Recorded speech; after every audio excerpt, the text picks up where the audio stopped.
So help me God.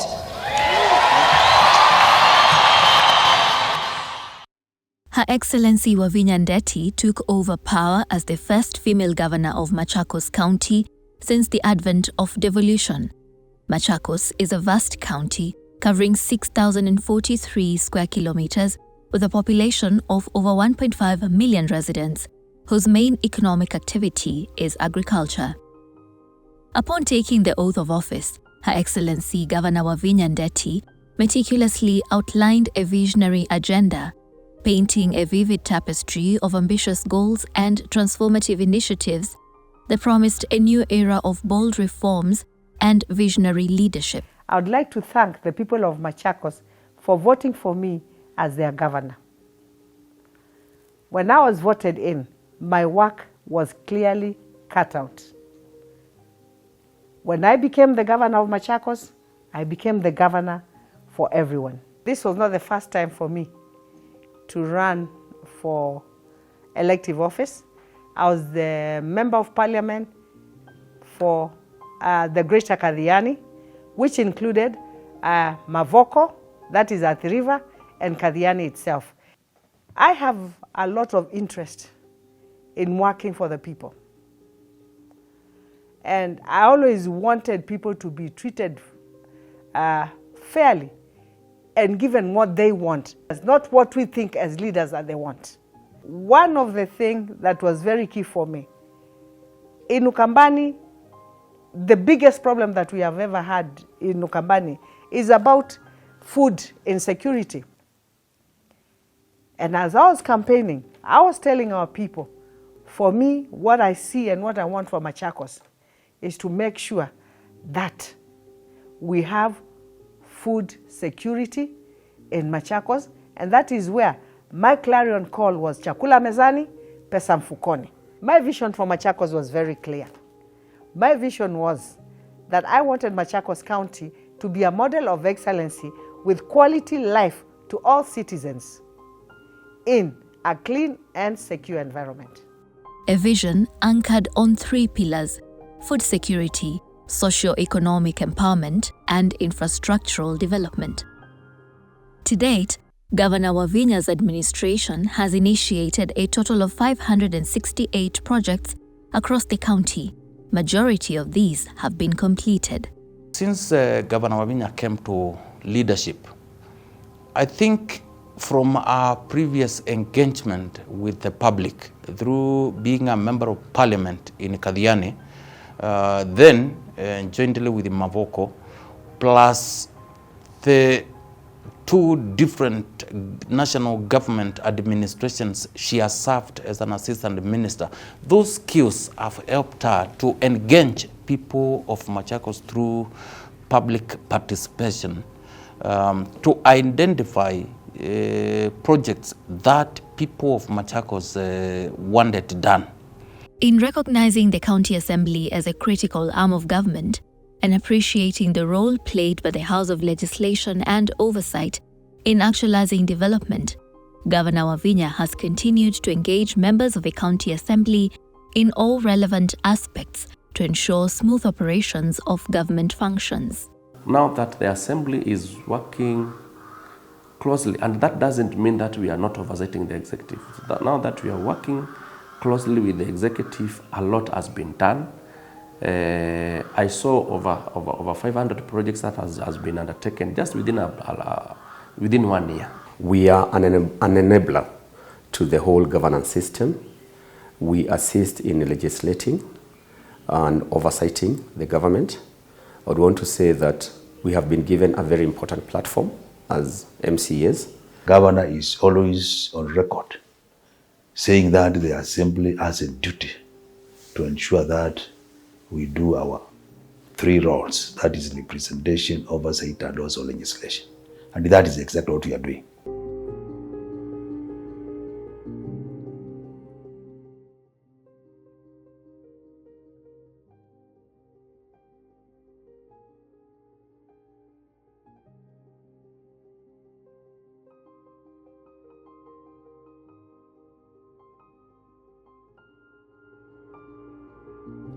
In order to address the impending administrative and governance gaps inherited from the previous regime, 5 task forces were established: the Human Resource Task Force, ICT Task Force, Lands Task Force, Vehicles Task Force, as well as the Pending Bills Task Force.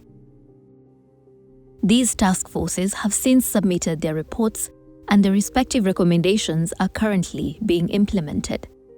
The Finance Department has been a critical enabler of the county government services and operations. We've been able to do CIDP, ADP, and all that budgeting cycle. So our governor is the first governor to go across all the 40 wards of the county. She was able to interact with Mwananchi. She's able to know where the shoe pinches the most. So, and we've been also being able to activate monitoring and evaluation unit so that the Mwananchi can get value for money. According to the Kenya Demographic and Health Survey of 2022, 68% of Machakos residents had access to basic drinking water. To further enhance these numbers, Governor Wavinya has made interventions to deal with water shortage across all the 40 wards to bring this precious commodity closer to the residents. Residents have expressed their joy after the county government came through to actualize their dreams of having access to water after waiting for decades. Watu walikuwa wanaendea maji upande wa Murang'a. Kushota maji huko tukienda kuchukua maji kuna motorbike, punda, na kwa mtungi tulikuwa tunasiwa 30. Na sasa tunashukuru ngabana wetu wa Pinandet kwa kutuletea maji hapa karibu. Na hii damu wakati ilitengwa 1973. Sasa tuko na miaka 50 haijatengenezwa, na sasa tunashukuru Mungu kwa kutuletea maji karibu, kwa kutuletea maji kwa hata village zingine zitakuwa zikikujia maji hapa. Hii damu ya Madhuna ilitusaidia sana kama wakina mama na watu wote, kwa sababu saa hii tunashukuru sana kwa gavana wetu wa Machakos, Excellence Wavinya Ndeti, kwa sababu hii ilifunikwa kabisa na matope ikakaa kama sahani. Saa hii tunaona hata tractor inaendelea, tunaona itakuwa sawa, hata ikiingia maji ijae haiwezi isha.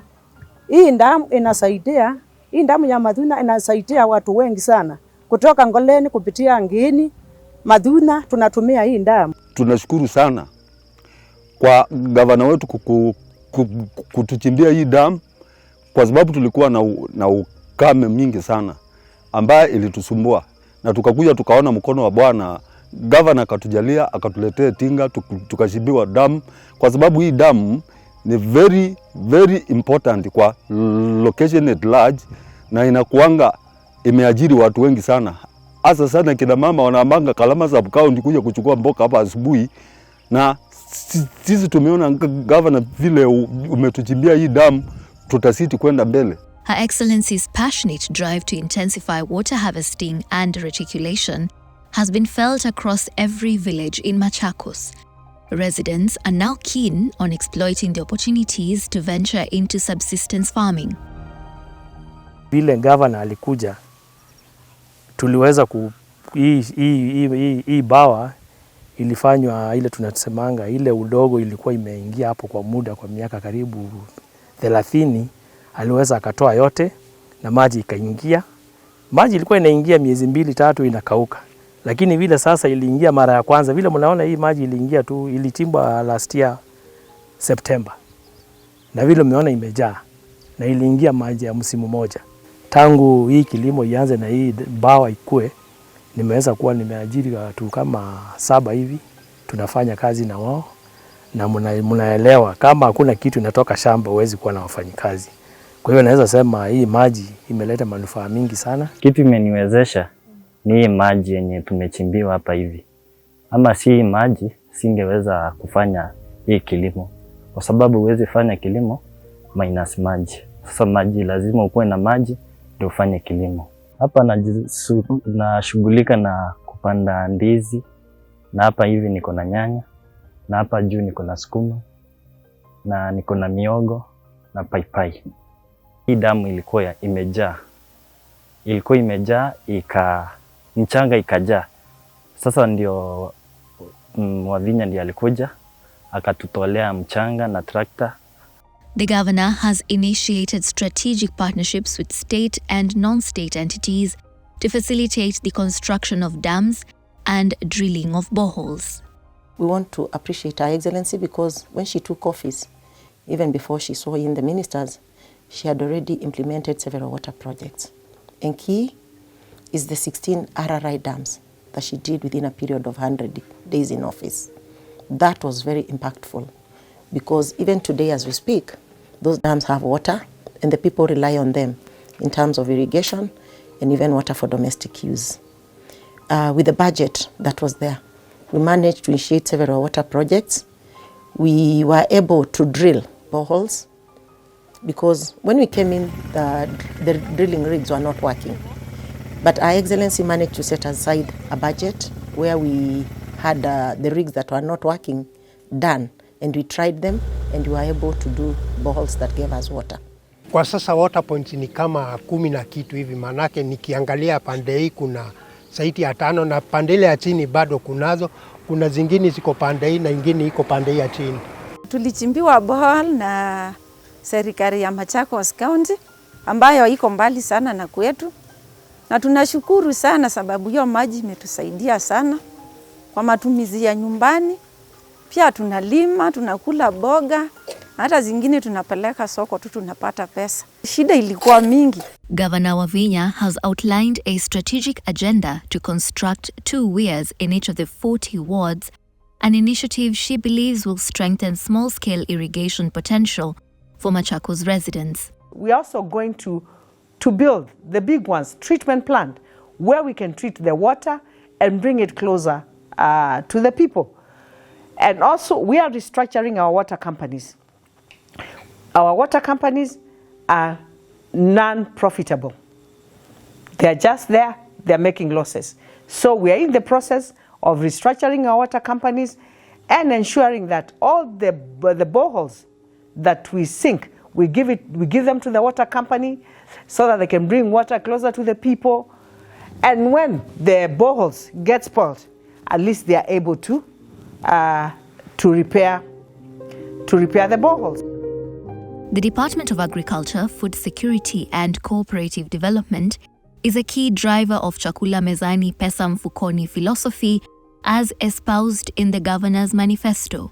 I'm doing Machakos Agricultural and Technical Institute, which we are going to equip and make it work properly for Machakos. Because I'm forming Machakos Youth Service, and I want to make agriculture compulsory for everybody. Everyone now in Machakos, every young man and woman has got to know how they can feed themselves. It's not about the big farms and all that. They can still do kitchen gardens and feed themselves. So in our Machakos Youth Service, agriculture will be compulsory. Within the first year of Her Excellency's tenure, major projects have been initiated and implemented across the county. Key among them is the distribution of certified seeds to 140,000 farmers in the past 2 successive planting seasons, aimed at increasing access to high-yield seeds that result in bumper harvests.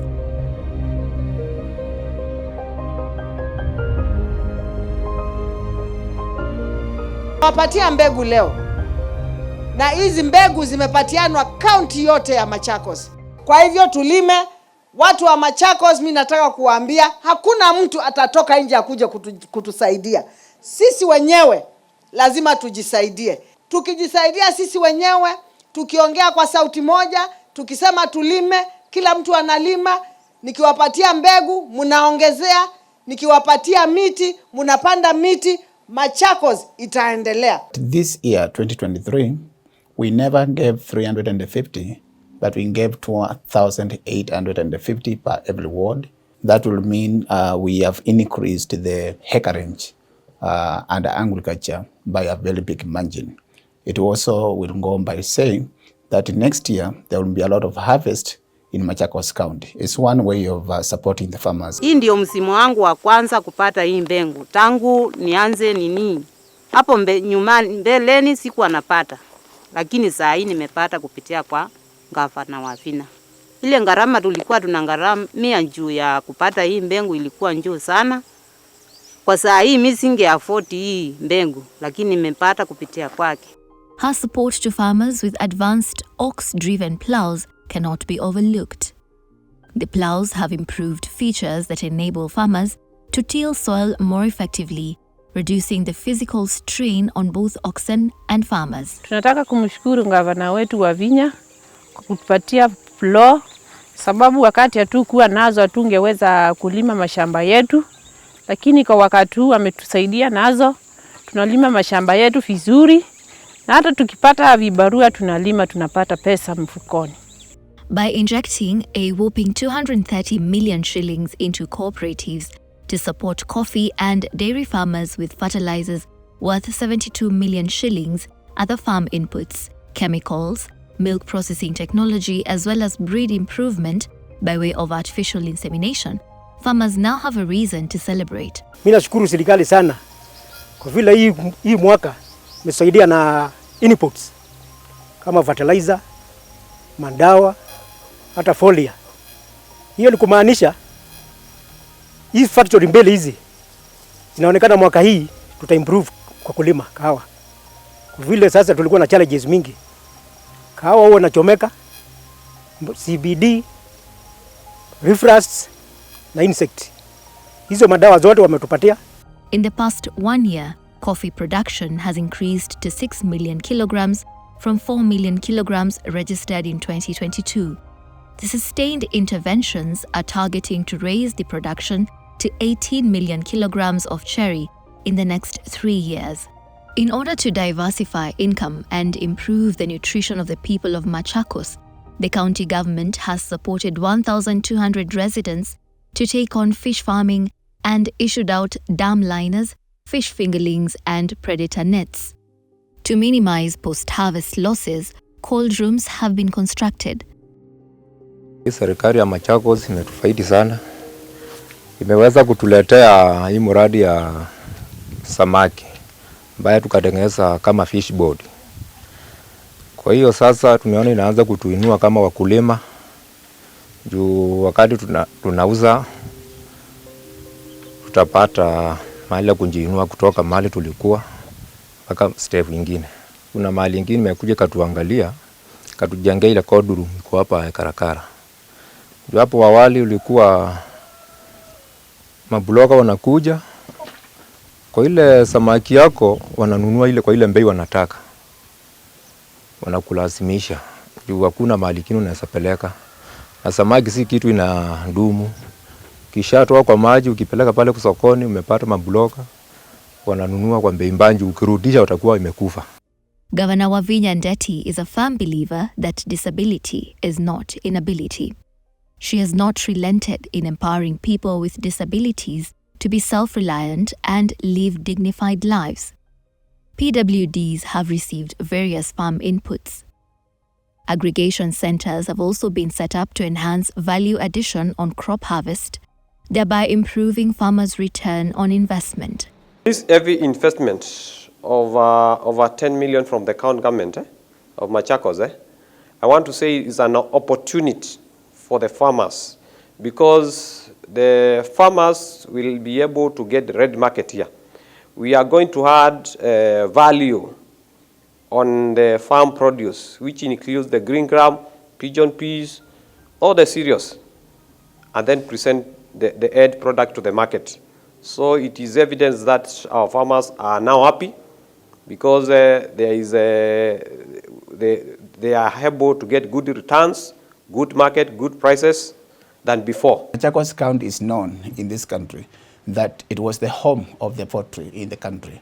But because of lack of supporting our farmers in the industry and also not having market, most people stopped doing that as business. And therefore, as a county government, we have come with a system where we want to restock Machakos County. Na gavana witu ekie kindu chose nyu muno kwenda kututungia wia witu latatwetha cia kuma tene ani twiyumitie kuutetia ni kana tuyele umesani na tuyikia mbesa ngusuni onde meno tani munene omundu nundu ni monie niwo mama ula waweta ni wika ula waweta ni wika. When you check on the kind of milk we are getting in the county was so low, and therefore the governor put in place on how we can change the breed of the dairy animal in Machakos County, and we are moving them from a production of 1.5 liters per cow to 20 liters in the next 3 years.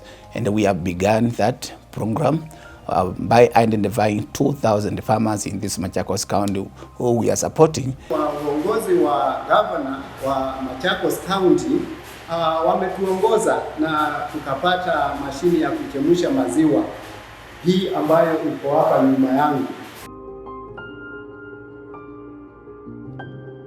Governor Wavinya recognizes that a healthy population is a wealthy society. Her first assignment was to facilitate the procurement of medical supplies. 400 million Kenya shillings has been spent on procurement of medicine and related hospital supplies.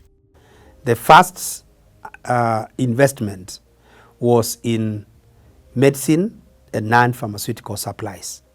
When we came in, there was absolutely nothing in the budget for medicine and non-pharmaceutical products. Therefore, Our Excellency caused a supplementary budget to be allocated to the health department. And for the last 1 year, we have bought medicine worthy over 400 million shillings. Na nimeingia nikaona imekuwa safi sana, clean, na nikaona madaktari kila kitu inapangwa ikiwa sawa sawa, na inaendelea hivyo. Madawa iko, hata kila kitu tunaona, hata madaktari wanakaribisha watu vizuri.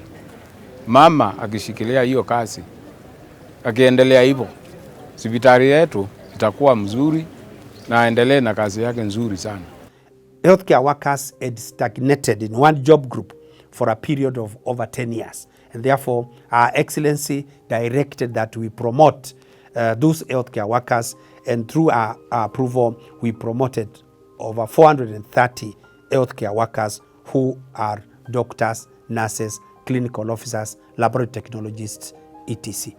We had stagnated quite long before we got our promotions, but when the new government came in, we were able to get our promotions, which was a bit of motivation for the workers, and we were able to serve the workers better since we are motivated after getting our promotion. Just to note that after the promotion was done, the same was effected in our pay slips, and we were able to get a pay increment. A total of 61 new projects have so far been initiated across the health sector. Major renovations and facelifts were done in various facilities, and non-functional medical equipment offering critical services revived. The casualty section of Machakos Level 5 was renovated. The governor did undertake a basic survey, I would call it, when she went for the first public participation. And what she did was that she requested the public to identify the things that they wanted. What came out of that public participation, we noted every ward out of the 40 wards, they needed an additional facility. Some facilities had been started, they were not completed, and others needed new facilities. As we speak now, we impact in the first year construction and renovation and completion of 40 new health facilities. And as we speak, we have completed about 25 new facilities, and we are about to complete the remaining 15 facilities to make it 40. Tulikuwa tunaenda mbali wa Munyu, Mdeteni, Mara, Mwala, na ni a long distance. Kwa hivyo tunashukuru kwa sababu tunakuwa tunakuja hapa karibu. 15 years ago, while serving as the then Member of Parliament for Kathiani constituency, Her Excellency started the construction of Chumbi Level 3 Hospital. Unfortunately, after her tenure as MP, the project stalled and was never completed. Today, the establishment stands complete as a modern facility equipped for service to the residents. Miaka kama 15 tumekaa tukiwa hospitali yetu haijaisha. Ilikuwa kama unakuja unakuta haijakamilika, haina madawa. Wengine wanaumia, wanadhoofika hata kufa kwa sababu hawana uwezo na hatuna facility kama hii. Tunashukuru Mungu sana kwa maana aliona ni vyema atupatie Gavana Wavinya. Kwa maana wakati ule amerudi, amekuja akakamilisha kazi ambayo aliacha akiwa MP na imekamilika. Oxygen generation plants were installed and piping done in level 4 and several level 3 facilities. Initially, we used to have the oxygen cylinders, which were quite inefficient, especially when they are out of stock. You had to look for oxygen. It used to cost the hospital a lot of money. Now that the oxygen installed in our facility, we are able to take care of lives, save lives in the hospital, in the ward. Our patients do not suffer stockouts. In order to improve provision of basic healthcare in the grassroots level, the county government has already carried out verification and training of 2,877 community health promoters who've been equipped with basic kits. Tumeona mabadiliko, tumepewa vifaa mpya za kufanya kazi. Pia tumetrainiwa kufanya kazi na hizo vifaa. The county government has also implemented a hospital integrated management system that has greatly improved health records management. Na hii system mpya tumewekewa hapa Kangundo level 4. Naona itatusaidia sana. Juu tutakuwa ukiwekwa tu kwa system mara moja. Ukienda kwenye umetumu utakuwa tu unaenda, ukifika huko utakuwa ushafika, majina yako itakuwa ishafika. Saa hii hautakuwa ukibebana makaratasi, files na hizo vitabu. Juu kila kitu yote iko kwa system. Hii system ni rahisi juu unalipa tu kwa simu, hakuna kuzunguka ukitafuta change. Saigiri unaambiwa uende mara kwa canteen. The department has received millions of shillings worth of donations and support from different partners, most of them non-governmental organizations.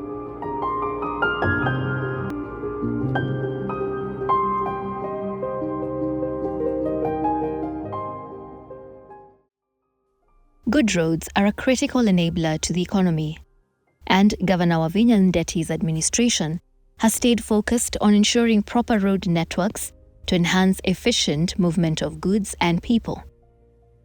After taking over office, Governor Wavinya ensured that all serviceable machinery and vehicles roared back to life after months of being grounded in various county government yards. A total of 3,300 kilometers of roads were done in a record 100 days during the Rapid Results Initiative. We've been able to undertake grading of roads across Machakos County, in all the 40 wards across the county of Machakos. Even the far-flung wards, in the areas of Masinga sub-county, Hon.Wavinya, all the way to Molongo, Chumvi, the Machakos sub-county, all the 8. We've been able to do, using our own equipment, we've been able to grade roads that have never been graded before. We've been able to open up new roads that have never been acted upon since independence of this country. We've been able to make access to markets easy. In the past 1 year, Governor Wavinya has initiated a total of 75 road projects across the county. We have opened up most of the roads in Machakos County. And what we are embarking on now, we are going to tarmac in this budget this year alone about four roads. And we are also going to open up the major roads and maram them properly now. In parts of Mwala sub-county, for instance, residents are happy after the county government opened up new roads in areas that had been neglected for many years. Mimi nilikuwa mgonjwa miguu na miguu yangu ikakatwa na ninaenda na wheelchair. Ninafuraha sana kwa kuwa ninaenda kanisani. Sasa kesho ninaenda na ninapitia hapa barabarani. Hii tunatengenezewa ni gavana wetu Hon.Wavinya, na ninafurahi sana. Dozens of new roads have been constructed, opening up many areas for business and easing movement.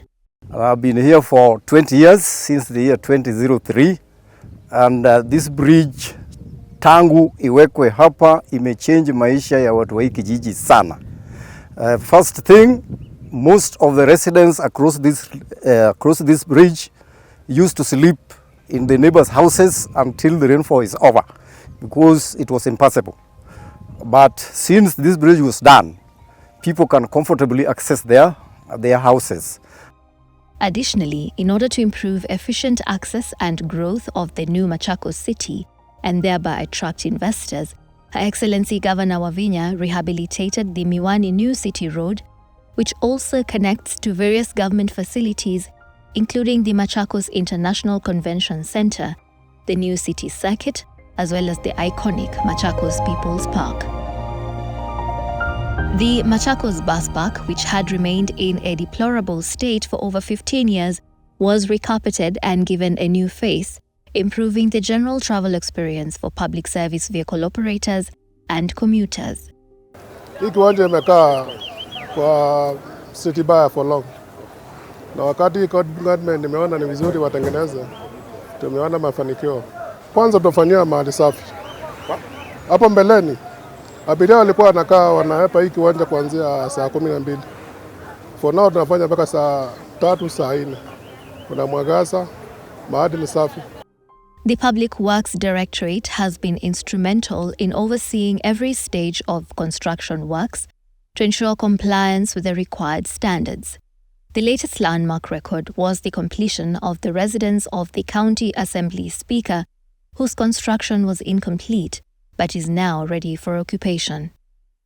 The Directorate is currently supervising the ongoing construction of government offices such as the Ward Office in Kathiani Sub-County and the proposed County Headquarters Tower coming up in the new Machakos city. The newly appointed County Executive Committee member for Roads, Transport and Public Works, Rita Ndunge, is touted to steer the department to greater efficiency owing to her wealth of experience from both public and private sectors.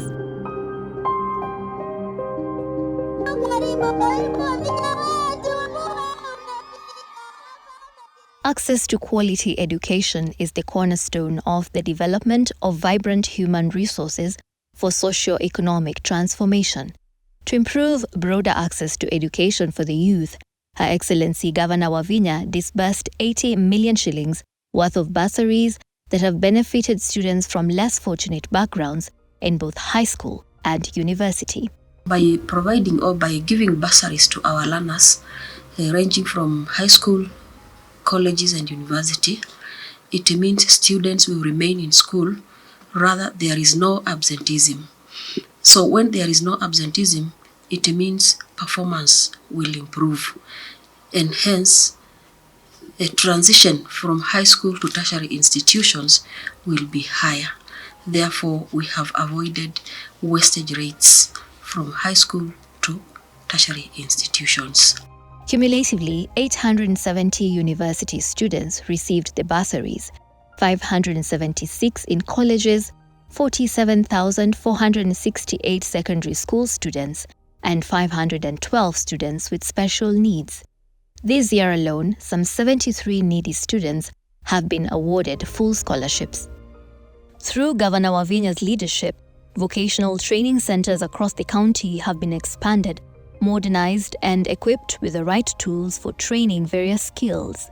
Kupitia kwa Wavinya Ndeti tumesaidika sana kwa kuwa tumepata vyombo za kutusaidia kuendeleza hii kazi yetu kama broadrise, dryers na equipment zingine za kufanya beauty kama za kutengeneza kucha. The school was in a chaotic way.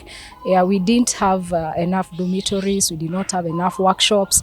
There were not enough tools and equipment for the practicals for the students. But later on, when she came into power, she supplied us with materials and equipment, and we are doing well. The students are now gaining much from the same.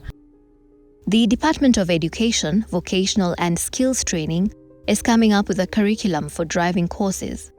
Some of the vocational training centers will be turned to centers of excellence, where courses such as driving, among others, will be offered. Already, 2 driving school light trucks have been procured to enhance practical driving lessons for 2 key centers of excellence. These are Chiemudeke Vocational Training Institute and Matu Vocational Training College. These 2 will pilot the proposed Machakos Youth Service Program. To accommodate the increasing number of children being enrolled in Early Childhood Development Education (ECDEs), Governor Wavinya's administration is in the process of constructing extra classrooms in every location across the county. This is in addition to the 17 that have already been constructed and commissioned. The benefits of securing linkages with development partners have started being witnessed in a pilot project at Chiemudeke ECDE Center, where children are now interacting with digital gadgets for a more exciting learning experience. Teaching has become easy for us because when they use these devices, they learn more. Even the enrollment in our class has increased. They have really enjoyed coming to school because they enjoy playing with the devices and learning with the devices. The school feeding program, initiated by the governor, has not only improved nutrition among the children, but it has also helped in boosting learner enrollment from 55,000 as at last year to the current 57,000 in 2023 and still growing. Those 100 days ambazo ameingia kwa ofisi, especially in the primary schools, we have benefited. Like this time of the year, wakati tuko na hali mbaya ya njaa, tumebenefit na chakula ya kulisha watoto shuleni karibu yata yote mzima. Watoto wetu wameweza kuwa na afya nzuri na kila siku wanaingia shuleni kwa sababu wana matumaini ya kwamba wakifika shuleni at least saa 7 watapata chakula.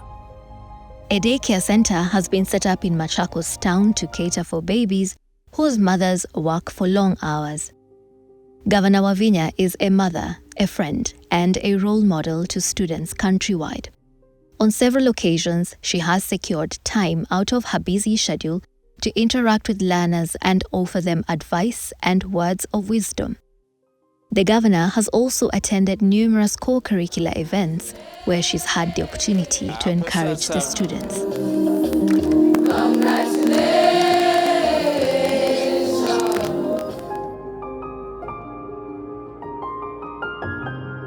The governor launched the now famous Governor Wavinya Cup, a county-wide soccer tournament that involved 640 teams from across the 40 wards in the county. Over 14,000 young men and women took part in the tournament. A total of 2,500 matches were played. Through this tournament, Governor Wavinya seeks to nurture talent development among the youth. A recent and timely scouting of talent during the Governor Wavinya Cup has seen 6 girls signed up to join both the National Under-17s women's team, Harambee Starlets, and the Police Bullets. Kwa hivyo hii yetu sio mchezo. Kuna msichana wangu moja amechukuliwa anachezea Police Bullet. The president of Football Kenya Federation, including senior sportsmen and high-profile football tacticians, such as the former Harambee Stars coaches Jacob Ghost Muley and Zedekiah Zico Otieno, attended the finals of a tournament to scout for players. The winners were Ikalasa Queens in the ladies category and Kaluluine FC in the boys category. Each team walked away with 1 million shillings. The runners-up in both categories were Athi River Starlets and Mavoko FC.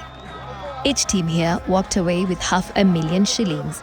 In total, awards worth over 11 million shillings in cash prizes were awarded to teams that won, beginning at the ward level, at the sub-county and ultimately at the county level. Season 2 of Governor Wavinya's Cup is expected next year in 2024, where more sporting activities will be incorporated. The Governor's Cup, a huge tournament we have begun. And the essence here is to continuously engage the youth, to keep them busy, keep them away from, unnecessary issues. But more importantly, during the tournament, we are taking that opportunity to register our youth, because we want to know where they are, what are their ages, what is their level of education, and finally, what is their need, and how can we as a county be able to come in, step in and assist. Hii tournament may keep my youth away from drugs na mambo mingi. Weekends inakuanga mambo mingi, but youth at least wako hapa. Tukiangalia watu wengi ni my youth wenye wako karibu. So naweza shukuru governor kabisa kwa kuanzisha hii initiative. Imetusaidia sana sisi madem kwa sababu most of the times zenye tungespend huko home na mastaff zingine, time nyingi natupata ground tunafanya something creative. Kwa sababu huko nje tungepatana na bad company, of which tunashukuru Governor Wavinya Ndeti kwa yote yenye anafanya. Governor Wavinya's keen attention to supporting sporting activities was evident when she facilitated the Kwantanze girls volleyball team with travel and upkeep to Casablanca in Morocco, where the team scooped the Africa Continental Trophy last year. And I want to sincerely appreciate those that have worked with us in this journey, and particularly the county government of Machakos under the leadership of Her Excellency Wavinya Ndeti. To pursue the dream of transforming Machakos into a regional sports tourism hub, Governor Wavinya signed a worthwhile memorandum of understanding with Football Kenya Federation that paves the way for the establishment of a football technical center at a cost of 600 million shillings. The facility is one of its kind nationally and will be domiciled at the new Machakos city. It will host 3 FIFA standard soccer pitches, an administration block, and training facilities for players and referees. The county government is also carrying out levelling and grading of community playgrounds across all wards. On matters gender, a gender-based violence recovery centre has been built in Machakos and will soon be operational.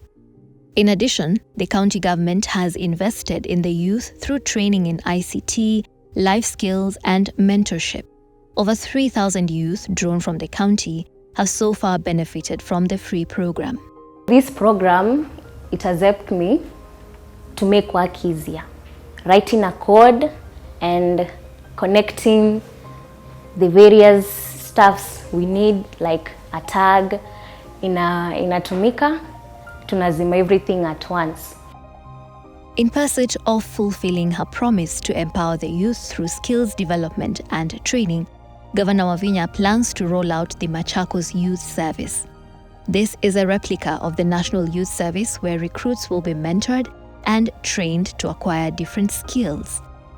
The Directorate of Special Programs, in conjunction with various development partners, is also building 60 homes for less privileged families across the county, an effort that is restoring dignity and decency among the economically challenged residents. Governor waitu Wavinya ula wikite neza ndwala mana thina ta kwa nina yumwe nina ina thina mwingi ndira ina nomba nina koma nomba mbwale ukogethia ninguye wa dina nikoma na thina mwingi na nundu nomba kiye nomba ningwigwa moyo ndia cianga ina mwathime. Nashukuru gavana wetu kwa kutujengea nyumba. Hatukuwa na nyumba ya kulala, tulikuwa tunalala na baba yetu nyumba moja. Tunamshukuru kwa kuwa alitujengea. Ile nyumba nilikuwa ninaishi ilikuwa kama saa hii wakati wa jua haiwezi kukalika mchana. Kama ni wakati wa mvua unakaa tu na shida kwa sababu mashimo iko kwa mabati, inanyesha, inabidi sasa ikuwe hata hujatosheka. Mtoto mpaka inabidi mtoto hata mahali awe ajuko free. Juu anaona watoto wengine wao kuangi na shida fulani. Similar strategic partnerships with private sector entities have also yielded generous donations such as computers and related ICT equipment that will be useful in promoting ICT skills for Machakos youth. Assorted foodstuff were distributed to needy families and in households affected by various disasters such as fire outbreaks.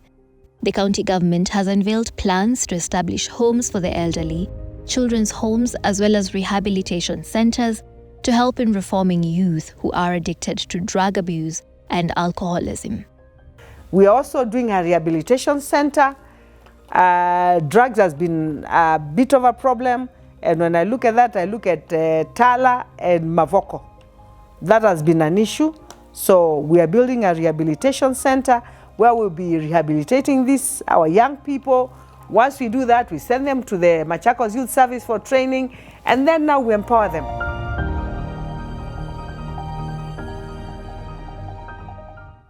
The Department of Devolution has been instrumental in driving Governor Wavinya's resolve to build the capacity of county staff while at the same time ensuring functionality of citizen engagement. Various cadres of staff including ECDE teachers, emergency responders, inspectorate officers and call center customer service staff, among others, have been trained in their respective fields of operation to improve service delivery to the public. We have trained our human resource, we have trained our accountants. So most of our staff have been trained and the trainings are going on. This will help in capacity building our workers so that they are able to know what they are supposed to do, or they do their work professionally so that our people get proper service. In the last 1 year, we have also been able to clean our payroll so that taxpayers' money is not misused, so that we are only able to pay those people who deserve a pay in our county. We are still in the process of matching skills and jobs so that people undertake the jobs they have been trained for. In every sub-county, we will build a sub-county office.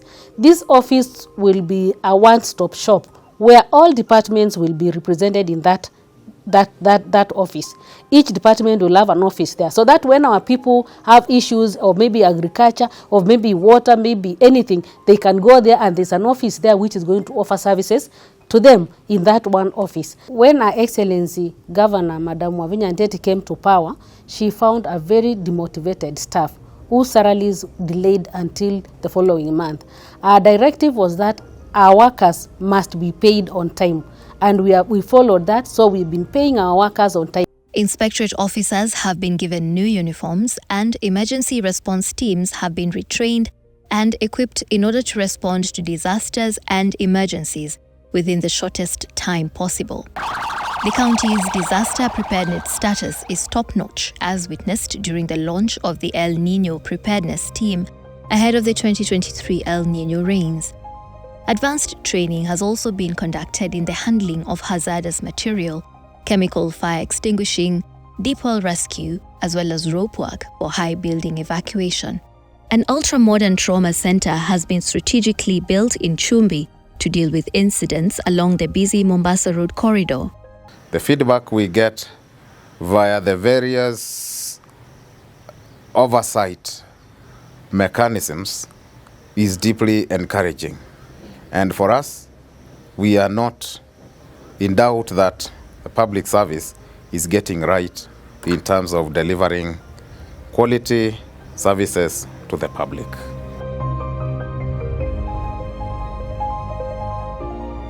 The Finance Department has been a critical enabler of the county government services and operations.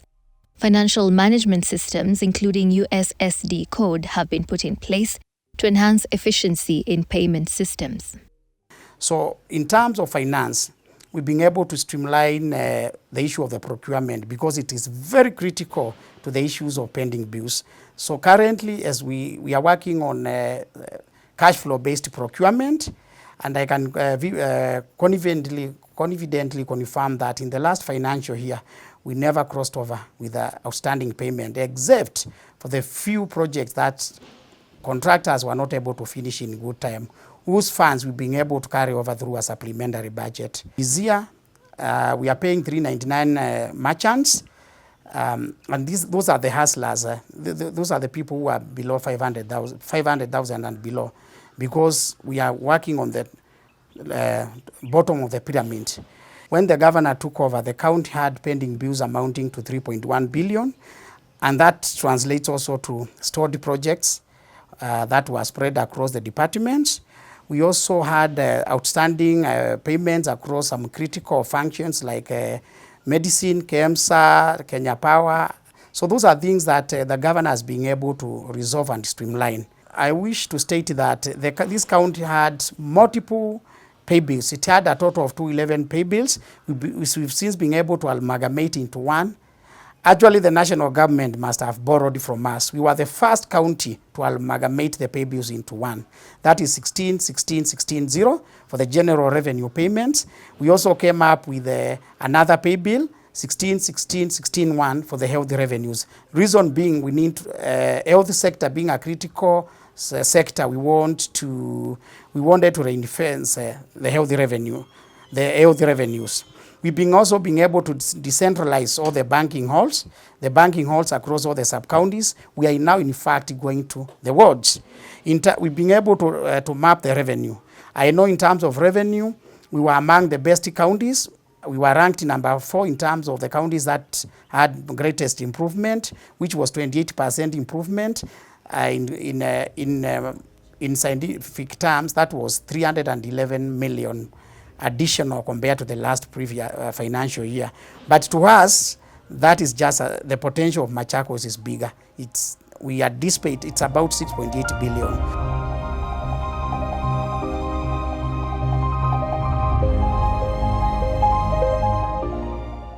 Governor Wavinya's administration is keen on upholding the policy on promoting green energy in power usage.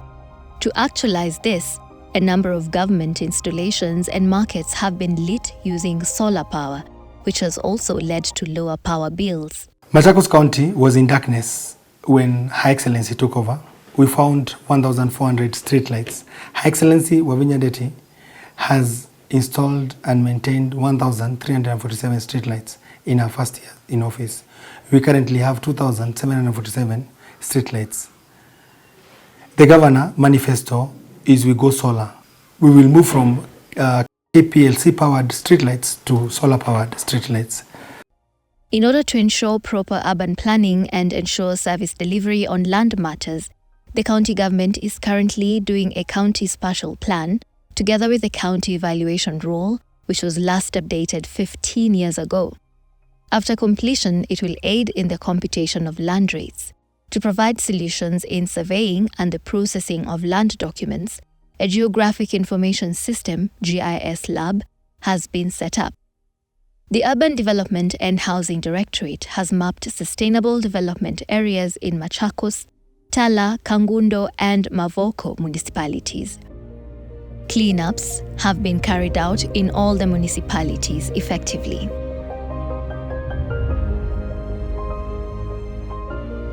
Being the bedroom of Kenya's capital city, Machakos is progressively emerging as a premier investment destination in various areas including real estate, hospitality, and transport. Through the Department of Trade, Governor Wavinya has introduced friendly policies to attract investors in Machakos, who have in turn helped in driving the industrialization agenda and jobs creation. In promoting the governor's vision to entrench and promote entrepreneurial culture among traders and expose the local entrepreneurs to international market platforms, traders drawn from the various sectors of the economy within Machakos were facilitated to attend Entrepreneurship and Innovation Trade Fair in Bujumbura, Burundi, where they secured markets for their products and established strategic contacts for regional trade. The traders have also attended various local workshops to sharpen their entrepreneurial skills. Wakirudi nyumbani watakuwa sasa wanatuma bidhaa zao Kongo, watakuwa wanatuma kule nchi zingine kama Uganda, Tanzania, Rwanda, na hiyo networking ilikuwa ni jambo la maana. Hata wao wenyewe wamefurahia sana. Regularization of market days has been done and market sheds are being constructed at strategic locations. So far, over 20 public toilets have been restored and renovated. Construction of new toilets has also started. This will go a long way in improving hygiene in trading areas. Boda sheds are also being renovated and rebranded in all the wards. Various markets have been lit, making it convenient for traders to work for longer hours. Wakati hatukuwa na hii mataa, hii soko ilikuwa tunafunga mapema. Lakini wakati mama alituwekea hii mataa, sasa tunafunga hata tunaendelea kama saa 5 hivi. Na hakuna waizi wanatusumbua. Saa tunashukuru sana na tunaomba mama aendelee na kututendea vyema. Kwa wakati huu tunafurahia sana kwa mataa na ile mwangaza imeletwa kwa soko yetu, kwa makastomers wetu. Tunafanya kazi bila kuongopa kwa sababu wizi imepungua. Tunasema wizi imepungua. Hata saa hii mtu aanguje shindano hapa chini anachukua shindano wake. The county government has also partnered with the national government in establishing an industrial park which is expected to generate thousands of job opportunities to the locals. Machakos prides itself as a home of world-class tourist attraction sites that continue to attract both local and international tourists. Sports tourism has gained traction, with the county being a favorable destination for sports enthusiasts. The Department of Tourism has now deployed the use of virtual reality headsets to market the county's tourism potential to both local and international tourists. Some of the outstanding destinations include the famous Chamwilu spot, where nature defies gravity. If you think you've seen the wonders of the world and haven't visited this spot, then you're wrong. Here, objects roll uphill when on free motion. Vehicles will move uphill when on neutral gear. The Machakos International Convention Center is now offering premier conferencing facilities. The iconic Machakos People's Park offers an array of recreational facilities suitable for family outings, weddings, music production, and other social activities. Ukambani is the pioneer of modern wood carving in the region, with its roots tracing back to Wamunyu in Machakos County. In Machakos Central Business District, Mulumutisia Gardens and the historic Fort Machakos, which had been neglected for decades, have been rehabilitated and secured with perimeter walls. The two facilities are now attracting residents as favorite recreational facilities due to their peaceful and soothing ambience. We are also home to some of the leading cultural and religious activities such as the Komarok shrines, the Kibaoni shrines, and other shrines in our county. We are growing our hospitality space towards a bed capacity of 6,000. This will allow conferencing and other activities towards Machakos because we have a lot of accommodation services for our guests. We're excited and happy to welcome you here. Karibuni Machakos, twende Macha. As curtains close on her first year in office and open for the second year, Governor Wavinya has a bigger dream for Machakos County, with various flagship projects aimed at accelerating the county's economic growth in line with her Chakula Mezani, Pesa Mfukoni initiative. The county's strategic location gives it an edge above all other counties as the most strategically located for investment.